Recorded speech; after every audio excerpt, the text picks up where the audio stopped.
Kericuhan mewarnai unjuk rasa buruh yang menolak pemutusan hubungan kerja atau PHK salah satu pabrik di kawasan industri Kuala Tanjung, Kabupaten Batubara, Sumatera Utara.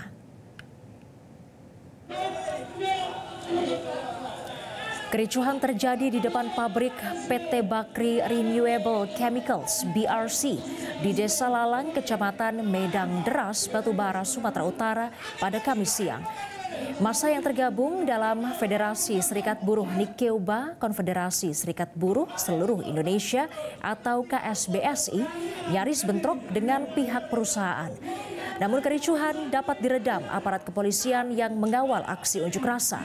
Dalam aksi unjuk rasa tersebut, massa meminta pihak perusahaan PT BRC untuk menghentikan kerjasama dengan PT Garda Bakti Nusantara atau GBN selaku penyedia tenaga kerja karena dianggap semena-mena terhadap buruh. Koordinator aksi Muhammad Yusri mengatakan PT GBN telah melakukan pemutusan kontrak kerja sejumlah karyawan tanpa alasan yang jelas. Selain itu, PT GBN juga diduga tidak membayar kelebihan jam kerja para buruh.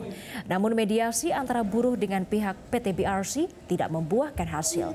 Massa buruh pun berencana akan kembali melakukan aksi unjuk rasa hingga tuntutannya dipenuhi. Akibat aksi unjuk rasa buruh ini, belasan truk tangki tidak dapat masuk atau keluar areal pabrik. Teman-teman ini adalah pengurus di Serikat Buruh.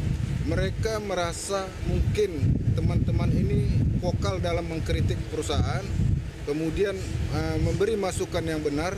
Mereka begitu resah sehingga memutuskan menghabiskan kontrak tanpa ada kesalahan, tanpa ada SP1, SP2 dan SP3. Sementara mana yang dekat dengan perusahaan, dengan Danru ataupun dengan pimpinan security, mereka tetap bekerja walaupun ada SP. Jelajahi cara baru mendapatkan informasi. Download Metro TV Extend sekarang.